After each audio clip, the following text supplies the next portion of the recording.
Hello, YouTubers. This is Joe and Paul of Joe and Paul here. My day off. Yes, Paul's got a day off. Now, it's already been a very busy day for Paul in that he had to take his truck up to the Ford dealership to have some matters attended to. He's got a leaking rear differential.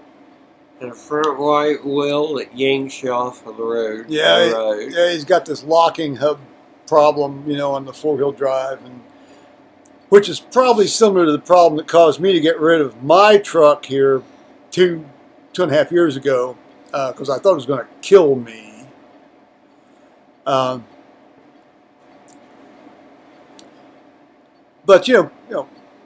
my truck at that point was a 2000 Super Duty F250, and it only had about 50,000 miles on it, and it was trying to kill me. Paul's had a lot more success with his. He's got a 2001 F250, but he's got the gasoline version rather than the diesel version. The V8 engine, not the V10 engine. I have a 198,600 and some odd miles. Oh, I thought you had like 210,000. No, it's not going that far yet. But he did just about 4 weeks ago put on a completely new set of these really great Brand new tires. So he's got that money invested in. But it's at the point where if they talk about major front end work to the tune of $1,500 or somewhere in there, do you want to keep the truck? Do you want to get rid of the truck? Do you want to trade it in? I'd really like to find one of these Dodge little four-door, four-wheel drive things. They're nice. They set up higher, and they're way bigger than the usual Mini Coopers you see. They don't look like a Matchbox or a toy car like that smart car thing. I mean, They don't sell those with a funeral wreath on the front. be surprised how many of them you see in a used car lot too. Well, I mean that's from people bought them and said, "Screw this." No, I think that's where the estates turn them in and try to sell them to the dealerships after they get killed in these things.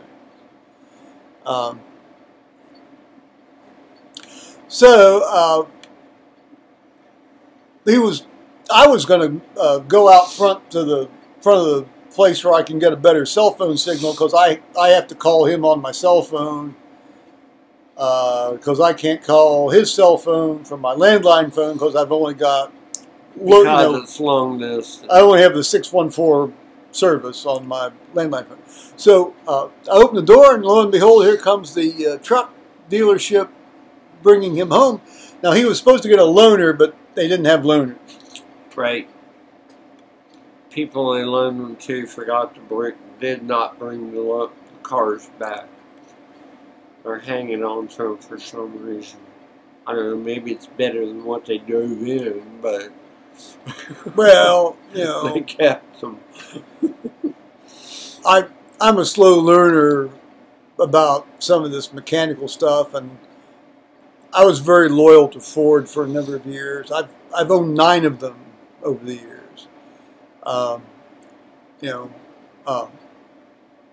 But maybe indeed the loaner is working better for them than their original purchase. Who knows? I've had 3 and I drive until they die. Well, yeah, I mean that's the ideal way to do it. Absolutely fall apart from under me. Oh, that's the way to do it if you can. Yeah, but I've had them fixed so many times it's not freaking funny. Well, when you start sinking to $1,500, $2,000 a whack in. Exactly. It's just buy a new one. I mean, you've already bought a new one anyway, in effect. No, because I've done the 2000 deal on the front end of mine already twice. That's right, he has. Well, of course, he's got 200,000 miles on his, whereas I did 2 new front ends on mine, and I only had 50,000 miles.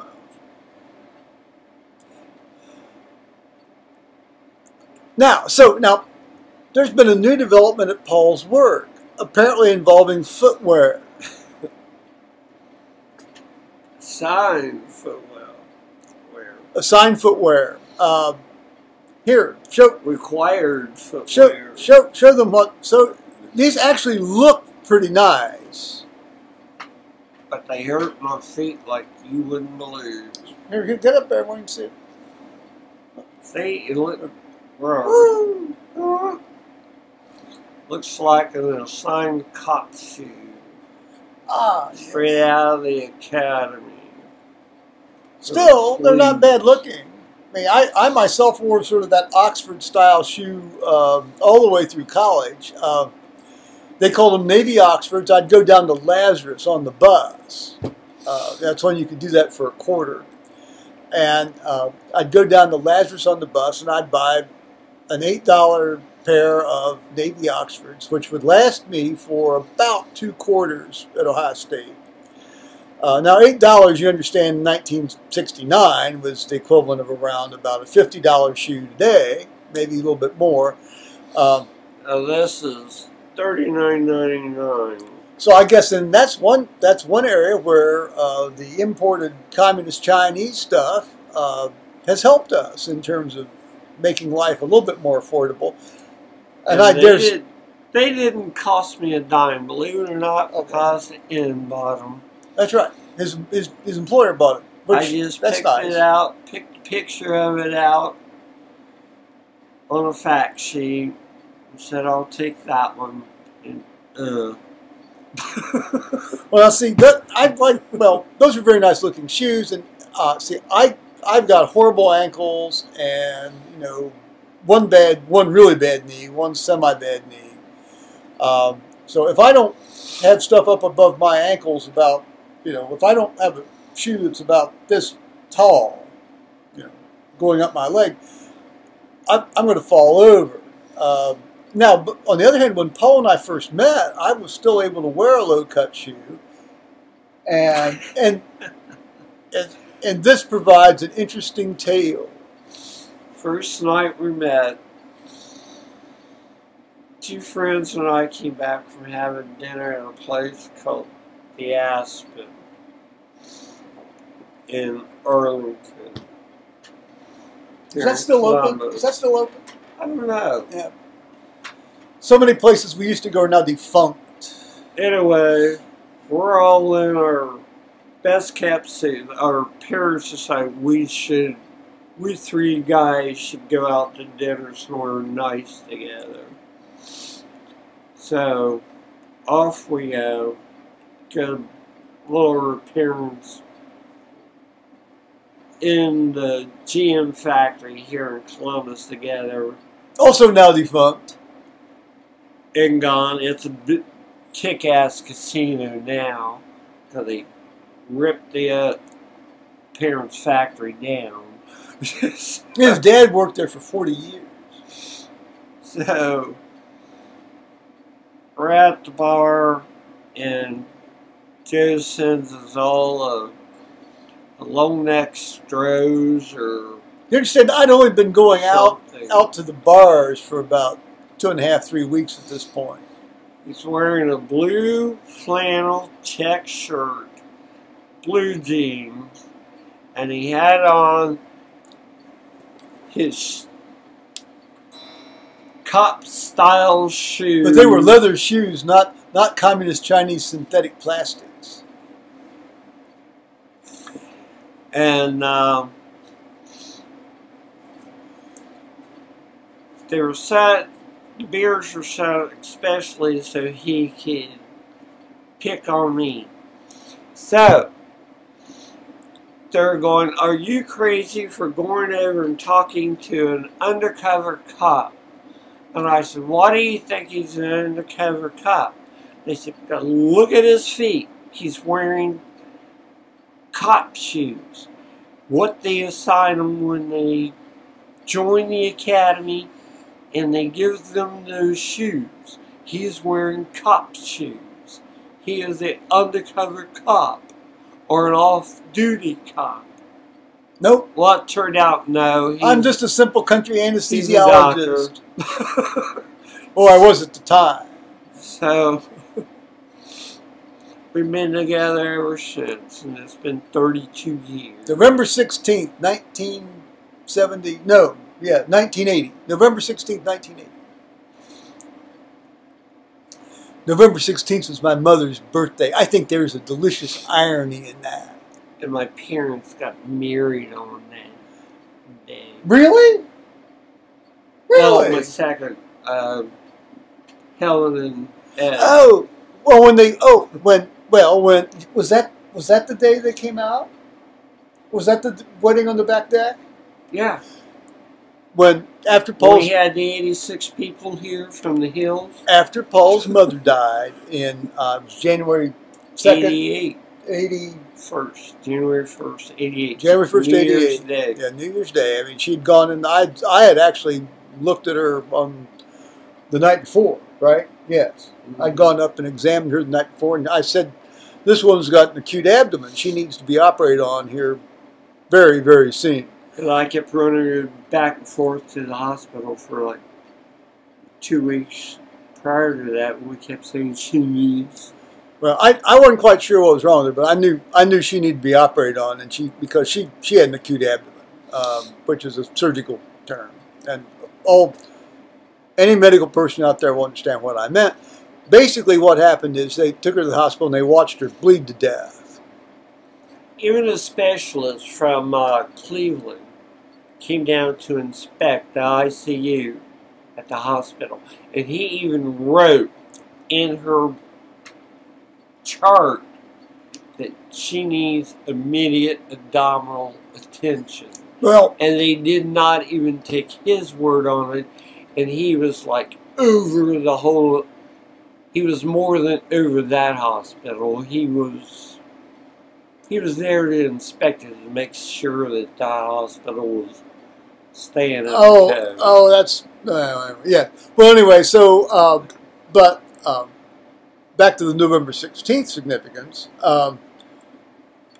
Excuse me. So, Paul's mother died, and then Paul's dad got remarried to a woman that he and Paul's mother had known for, well, basically. Since I was 8 years old, Yeah, I was Helen's paper boy in the neighborhood that I grew up in.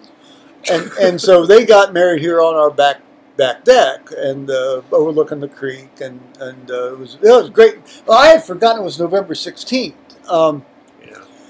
See, one of the reasons maybe I had forgotten it was November 16th was 4 days before that, I had fallen off the roof and cracked, when I say cracked my neck, I mean I broke a pedicle.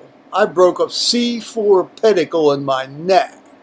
That was when we were young enough we used to keep Yeah. the gutters clean. Oh, yeah. Kind of where all the fall leaves Forget would fall that. and fill the Forget gutters that. up. Forget that. They're in the single reason your house has to look a certain way to die over it. That's just the way it is. So, homie don't do ladders anymore. I'm going to tell you that right now. Now, having said that, I did have to drag the ladder out and around the house. I had to drag the 17-foot big ladder out from under the deck and around the house, about 5 or 6 weeks ago, because there was a woodpecker drilling a hole into the front cedar fascia of the front room, and he'd already got, he was getting ready to break through into the drywall. So I had to seal this thing up with some sort of silicone-based tube of stuff Cement stuff. Yeah, but the AT&T guy had left that behind when he was, when they drilled all the holes for the wires to get the computer stuff at least that was a useful service, from AT&T, leaving their stuff behind rather than their equipment. Yes, well, you know, we can do supposed to work, but never. We can do a special extended video on the 2.5 week of Hades. That was the initial attempt to get internet service out here at this house. But more of that anon, and that anon shall not be today. So anyway, back to the shoes. You know, tell them about your adventure yesterday, where you had to actually switch back into your other shoes. Oh, show them your other shoes by comparison. This one. Here, shit. Give me my leaf back. These tennis shoes I bought at Walmart. Well, the same price as these, and these do not hurt my feet. Well, those were free, so they couldn't have been the same price as those. Well, no, but what they charged my boss for the cop shoes, I bought these at Walmart, and they're fantastic. I have 2 of these. One of them is scarlet and gray for like OSU. Yes, bullshit. the OSU days. Anyway, these are fantastic. I had to take those cop shoe things off and get these on so I could fly around and get my stuff done and get out of there, because yesterday was Monday, and between Sunday and Monday I've already accumulated 20 hours. Yeah, they don't like him to have any overtime, you know, obviously. So Thursday, Friday, and Saturday I cannot be there more than 20 hours, or they're going to really bitch, cry, and moan. You're overtime! You're overtime! Well, it's not. You gotta get out of here! Well, it's not as if you work slowly. My word, you're a dynamo and you do that stuff. That's what's up with my feet. It's interesting. The other day, it was odd because I came home from church on Sunday and I noticed that Paul had cleaned the toilet. And I'll tell you this. That wasn't an easy job. Well, no, it wasn't. Well, no, it wasn't. In fact, a friend of ours several years ago, this lovely, lovely, lovely woman that we called Poppy, her name was Elizabeth. Almost beautiful. Elizabeth Hallie Davis. Yeah, well, we don't really need to say that, but she went into the can and she says, "My word, it's like being at the men's room at the Doob." Now the Doob at that time was a very popular. Well, it still is very popular, but it was any more, how should we say, feral state than it has since become. It's become more yuppie-fied and upscale and so forth. But at that time, you went into the men's room at the Doob and you knew you were in a men's room. That's because the ladies' room never worked. Well, yeah. Well, you weren't in some sort of fern bar. You weren't in some sort of white wood IKEA joint. You were in a bar. The tables and the chairs treated that looked like something you'd go around a garage sales and pick up. Only they were all of them wood and they matched somehow. Well, yes. And you had this old-fashioned tile floor, like you'd buy the tile out of a 1940 hardware store when you were building your first home as a couple and putting in a luxurious tile kitchen floor. Yes, the Doob customers were obviously, concerned about the decor when they went in to drink. Hey, my parents would go there when they were dating and have a high-class meal. Well, no, When actually, my father first come home from the war and stuff, and they were dating, it still served they very would good food. They would all go there and have Oh, it was very good food. eat, drink, and get ripped and go off somewhere. That was very good food, but you know, I mean, there wasn't too much wielding of a Johnny Mop in there. And he, so anyway, so Paul tackled this thing, you know, clearly between the time I left for church and the time I came home, because then he had to go to work. I mean, he'd left for work in the interim, and Sunday was going to be a 9 o'clock day. So my son and grandson came up, and so that made Carter very happy because he hates that one bathroom. Well, the only bathroom. He says it's always dirty. Well, yes, it is. It's you know it's very basic. You know, it's very basic, and he comes from a slightly different, how should we say, more upper middle class milieu than what we offer around here, but you know that's the way it is. We grew up without the. Well, that's true. That's true. You know, we had 4 people scrambling to use the can in the morning, and you know, sometimes it wasn't pretty folks, and you know there were people using because we lived on a well and a cistern. You couldn't, you know, sometimes there wasn't enough, so you had to use the bath water for 2 or 3 people. And, 7. Well, one.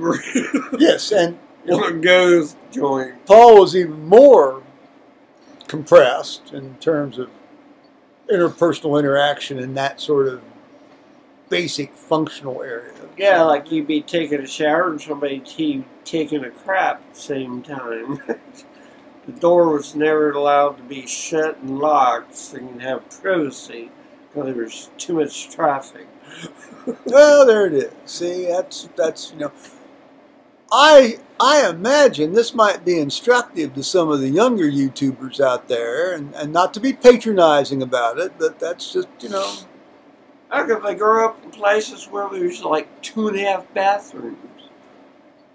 Boy, aren't you lucky? Well, we have 2, but one of them doesn't work because the toilet seal's broken. So I'm going to have to tend to that at some point.